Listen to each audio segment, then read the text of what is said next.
Yeah, I didn't even really know if I was going to be able to strap my board on, but I was there for moral support, and all the guys were going on the trip, so I wanted to be there. And if you're going to go to Australia, there's no better tour guide than Daniel Watkins, so it was great to have an old friend along for the trip, and we pretty much had everything, you know, at our fingertips, and he knew exactly where to take us and where to go to have a good time and do it Aussie style.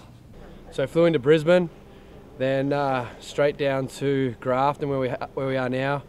We were looking for a little bit better weather than this. It's kind of been raining the whole time we've been here, so we're going to start heading north, and it's about a 3-hour trip. We'll take probably a week and a half to do it though, and just take our time and check out the sights. Dang it. How does that happen? That thing doesn't sound like a diesel. I put f***ing gas in a diesel. How do you not see that? The Gold Coast is made up of so many waterways. You know, there's so many opportunities for winching and wakeboarding and everything else. Pontoon boat straight from Clear Lake, now to the Gold Coast. We had so many good times on this old gem. Now, first pop, she clicks over. Have a look at her, purring like a kitten. It was Sunday fun day, and all the boys were out on the pontoon boat. One of the local hotshots came past and poked a big melon right near our boat, and Danny had the idea to wave him down and try to get a pull, you know, behind their boat. And they're like, oh, if you make it quick, you can have a quick go. So I pulled out my board and showed the fans a few old classics from back in the day. Massively hot on his heel side.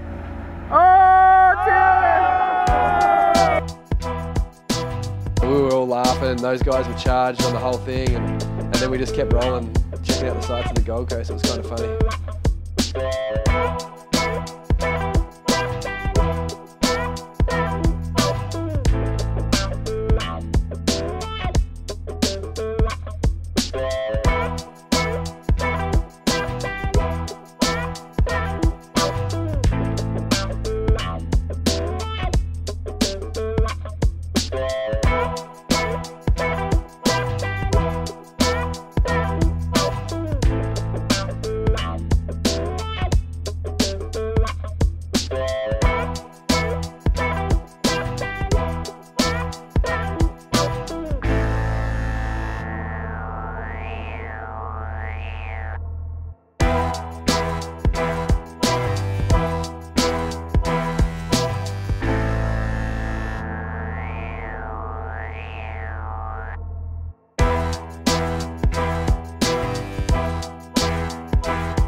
Whenever you're traveling down the east coast of Australia, it's definitely cool. Like every little town's got its little gig, but they're all super heady little surf towns, and they're all chill. They're all really awesome, fun spots to hang out. I liked it.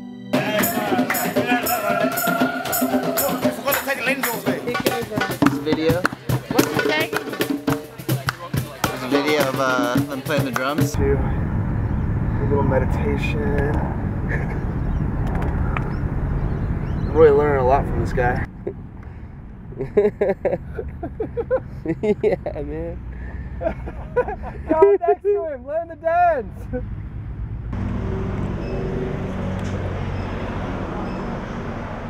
Meat pie, you've been waiting for this. These ladies are liking it too. Yamba's a little fishing town, probably like 5,000 people on the east coast of Australia. And I've never really been there, but having the boys in town and just going on a bit of adventure, I wanted to go there and scope it out. And when we first turned up, rolled over the hill and saw the first glimpse of the beach, and it was like the first time that the sun came out for the trip, so it was like where the adventure really began. Then the next morning, everyone was just charged to get up, first light, and get out on the water and just see what we can find.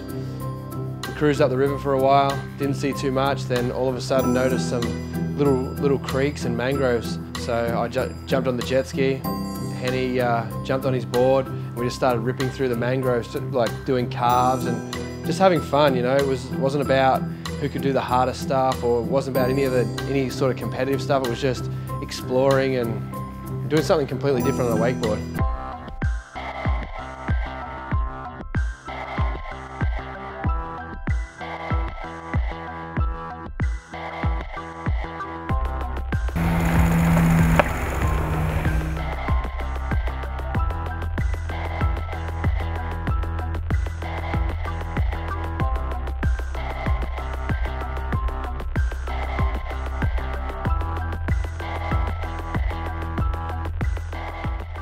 We rolled up on this bridge that I've actually been over in the car hundreds and hundreds of times, and then it was like a perfect ledge there with the tide just the right level, and we just started jibbing it. We spent a couple of hours there just jibbing this one ledge.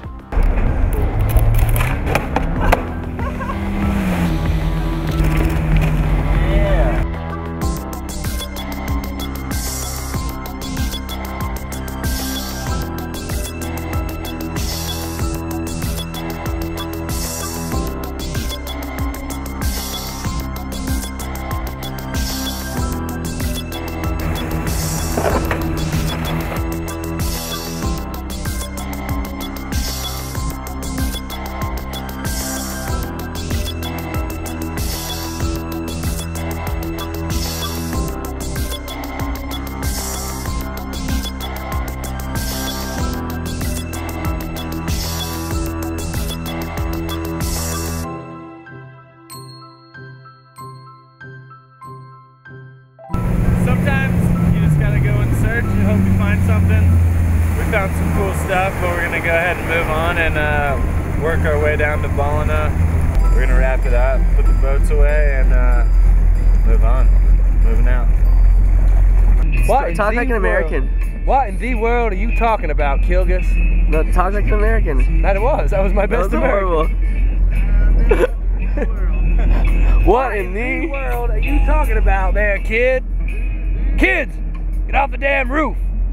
Get off the damn roof. Just got to Currumbin Wildlife Sanctuary, and me and the boys are gonna go try to see some native wildlife to Australia. Hi guys, it's Ken here from Currumbin Wildlife Sanctuary on the sunny Gold Coast. We're going to take these guys for a Segway ride, see how they hang, and we'll go from there.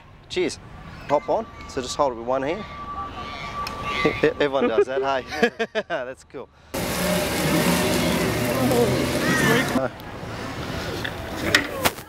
Easy. Segway party. We've got two types of kangaroos here at Currumbin. We've got the red kangaroos, which are found in the centre, and the eastern greys, which are our local kangaroos. So the two easiest way is the tails are different. The grey kangaroo's got a black tail, which makes sense, and the red kangaroo's just got a whitish sort of creamish tail. And the red kangaroo's got smoother fur, and the grey kangaroo's all rough like a brumby. That's the easiest way to tell the difference. That's cool. Right. Hey, Kill. Yeah? Cheers. How come the other grey's not getting mad about this? Oh, I don't think he's, I don't know. He's already had her? Normally would. Keep Yeah, filming. are you gonna do something about this? I'm obviously filming. No one asked me again. Bite him. Oh yeah, that's my girl. So these are freshwater crocodiles. So they're around about 30, 40 years old. They get to about sort of 3 metres, about the longest. So not as big as the saltwater crocs. The thing is, these guys only swim in freshwater. The saltwaters can swim in freshwater. That's where they eat you, because you're not expecting them.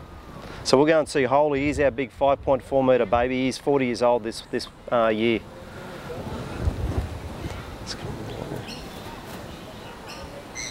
These guys are world wakeboarding champions from America.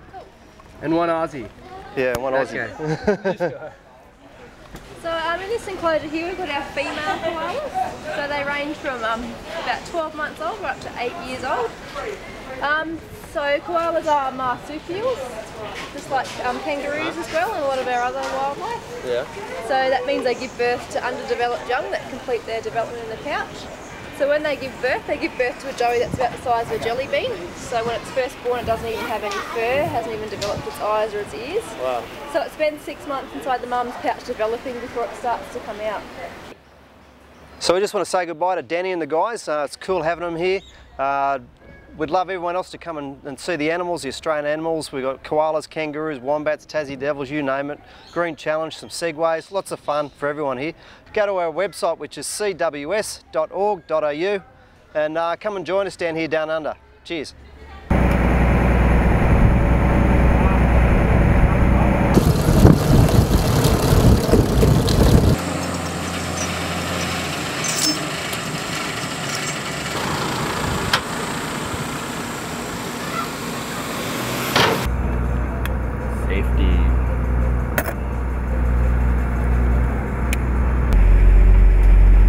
Pulling it out of gear now. I'm lowering the ramp and I'm pushing the button to put the boom gate up to let these people off.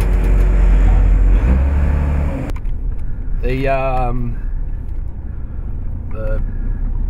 old mate the ranger on the ferry was a funny bastard. He's like, be careful the fucking ranger's not out. Fucking, they're worried about the fucking birds over there. There's more fucking birds than fucking trees around. It's bloody crazy. Just be careful, but you guys are big boys, you'll handle it. Rightio, have a good day. Oh, I love some people. That guy sits on that ferry all day long, backwards and forwards, just telling people stories. But it's probably the same story all day long. It's like a Groundhog Day for that dude. Telling people about the birds. Rolling into Ballina, we were looking for these, you know, head high, nice sized waves to go and hit. And, you know, we got down to the beach this one morning and it was perfect for what we wanted.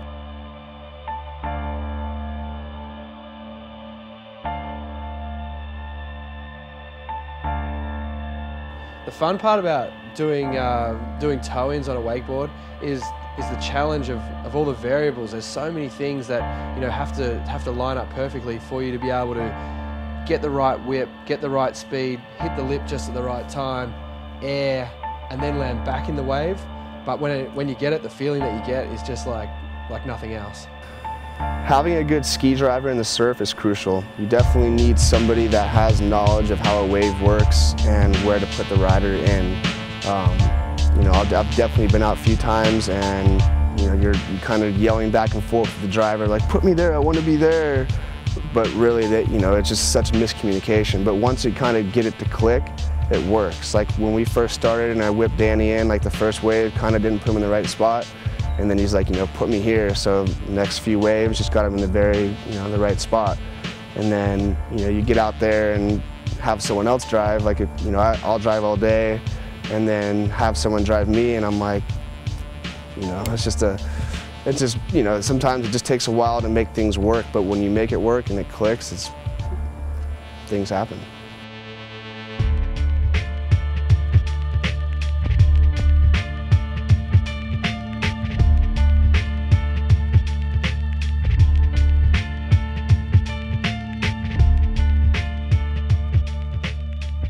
Shane's waves were crazy. Some of his first ones, he would just come in so fast with so much speed on his toe side. And then I remember just one time, just like gap this little section, drop back in, pump the wave a couple of times, got a little barrel, came back out, and just to see like the speed was just amazing.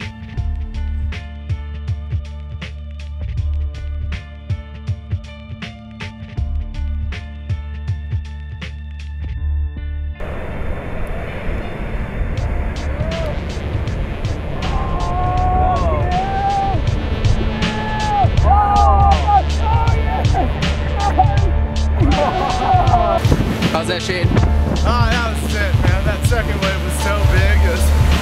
I was scared. Danny was with me and that thing was over my head. I ain't never been on a wave bigger than my head on my wakeboard before. Woo! That was fun. Cool. kicked. When the waves died down a little bit in Ballina, we decided to, you know, just mess around and decided to ride behind the truck a little bit.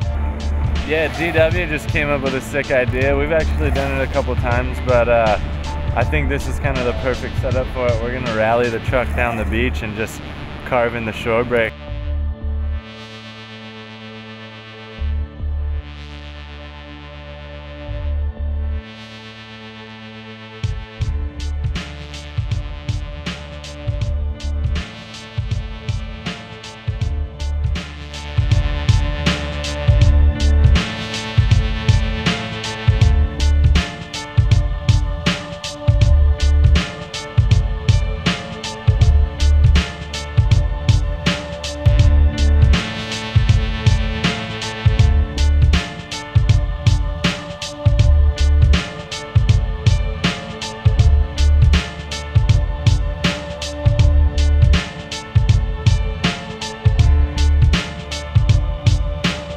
At the end of the day, we got some pretty rad stuff and stuff that's never been done on wakeboards before. So it was a really inspiring trip and a lot of fun.